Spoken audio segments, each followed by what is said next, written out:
Saya kira tadi Pak Kordif dan Kang Kakak sudah menjelaskan beberapa hal yang saya kira sangat penting.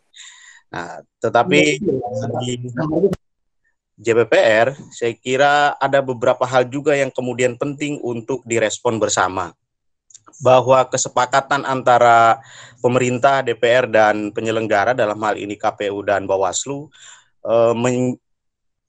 menunda proses pelaksanaan pilkada di 270 daerah, saya kira ini menjadi langkah yang patut diapresiasi. Dan dalam proses penundaan ini kan kemudian melahirkan ada 3 opsi. Ya. Ada proses penundaan yang kemudian bisa dijalankan pada 19 Desember 2020, artinya ada 3 bulan proses penundaan tahapan, atau kemudian juga bisa dijalankan pada 17 Maret 2021, dan juga bisa dijalankan di tahun 2021 juga, tetapi pada bulan September. Nah, dalam proses penundaan ini tentu tahapan akan tidak berjalan. Nah, tetapi dari perspektif pemantau, teman-teman DPR ada beberapa hal. Yang pertama adalah tahapan boleh saja tidak berjalan, tetapi proses pendidikan pemilih saya kira penting kemudian terus dibangun. Nah, ada beberapa hal yang mesti direspon bersama dalam konteks pendidikan pemilih adalah hari ini kemudian pemilih kita seakan memproduksi banyak informasi soal COVID dan lain sebagainya. Tentu ini menjadi dampak psikis yang tidak bagus juga terhadap pemilih. Oleh karena itu, bagi penyelenggara pemilu, baik KPU dan Bawaslu, yang tidak menjalankan tahapan, tetap harus menjalankan tugas dan fungsinya dalam proses pendidikan pemilih. Begitupun juga dengan kawan-kawan di JPPR yang salah satu konsentrasinya adalah menjalankan proses pendidikan pemilih. Lalu bagaimana proses pendidikan pemilih itu? Bentuknya seperti apa? Hari ini JPPR sedang berusaha kemudian untuk bagaimana membangun konten-konten yang edukatif persoalan tahapan. Misal kenapa kemudian harus ditunda, kalau dijalankan apa dampaknya, kira-kira begitu. Lalu narasi-narasi yang dibangun seperti apa. Nah, hal ini, pendidikan pemilih ini kenapa penting dan kemudian harus disuarakan sebagai upaya kanalisasi terhadap berita-berita persoalan COVID ini. Nah, sehingga tugas kita bersama juga pada satu sisi mencegah proses COVID ini segera usai, di sisi lain pun proses pendidikan pemilih tetap berjalan. Walaupun dalam tahapannya dia tidak berjalan, tetapi saya kira pendidikan pemilih akan terus menjadi penting. Nah, pendidikan pemilih ini menjadi bagian dari proses kanalisasi. Nah, itu yang kemudian penting untuk dibangun bagi JPPR, walaupun pemantauan tahapannya tentu tidak akan berjalan, tetapi pendidikan pemilih saya kira penting kemudian untuk dibangun. Nah, pada lain hal, proses penundaan ini juga kemudian membangunkan sebuah semangat bahwa beban penyelenggara kemudian menjadi berkurang karena tahapan tidak berjalan. Nah, sehingga pendidikan pemilih saya kira kita sama-sama kemudian memfokuskan diri untuk berkonsentrasi kepada upaya pendidikan pemilih, baik di daerah yang melaksanakan pilkada maupun daerah yang tidak melaksanakan pilkada.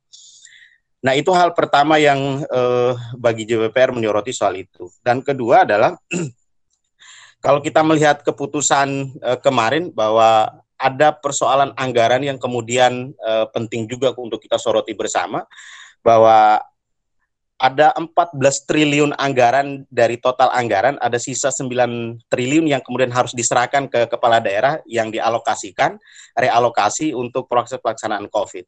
Nah, saya kira ini penting juga untuk dipantau atau penting untuk diawasi bahwa jangan kemudian dimensi kemanusiaan kemudian digeser kepada dimensi kepentingan incumbent, petahana, atau para oknum-oknum. Saya kira COVID ini menjadi musibah kemanusiaan, dan demokrasi dan politik juga mengedepankan sisi kemanusiaan.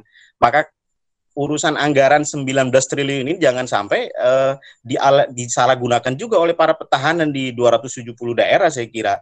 Nah, ini jangan sampai kemudian ada penyalahgunaan anggaran yang bagi saya ini menjadi bagian dari proses pencitraan dan lain sebagainya. Nah, ini penting diawasi sehingga semua elemen dan semua stakeholder, saya kira baik pemantau, baik penyelenggara bisa memberikan kesadaran terhadap pemilih sehingga kita sama-sama bisa memantau dan mengawasi bersama. Nah, ini kan sangat riskan dalam proses penganggaran karena apakah nanti di Perpu juga kemudian mengatur atau ada nomenklatur yang menjelaskan terkait soal anggaran ini. Nah, ini juga penting untuk dipantau. Nah, yang selanjutnya adalah saya membayangkan bahwa kalau proses penundaan ini sampai pada 2021, maka banyak PLT atau banyak PJ-PJ yang sudah mengalami akhir masa jabatan. Nah, kondisi ini juga membangun sebuah kesepakatan bahwa konsentrasi antara pusat dan daerah hari ini memang bicara pada konsentrasi soal COVID-19. Tetapi ketika akhir masa jabatannya sudah selesai, lalu kemudian anggarannya juga sudah berjalan, nah konsentrasi kita bersama ini penting juga untuk dilihat sehingga proses pendidikan pemilih tadi, proses pemantauan dalam konteks anggaran dan ketersediaan anggaran ini juga kesiapan daerah ini juga penting untuk dilihat apabila COVID-19 ini sudah usai misal kira-kira. Nah, ini beberapa hal yang bagi saya penting untuk diperhatikan. Nah, secara prinsip JPPR selalu memaknai bahwa proses pemantauan tetap berjalan walaupun tahapan tidak berjalan, maka pemantauan yang dimaksud adalah proses pendidikan pemilihnya penting kemudian untuk dibangun. Lalu kemudian persoalan alokasi anggaran dari 19T yang sisanya sekitar 9 triliun ini juga penting untuk dipantau.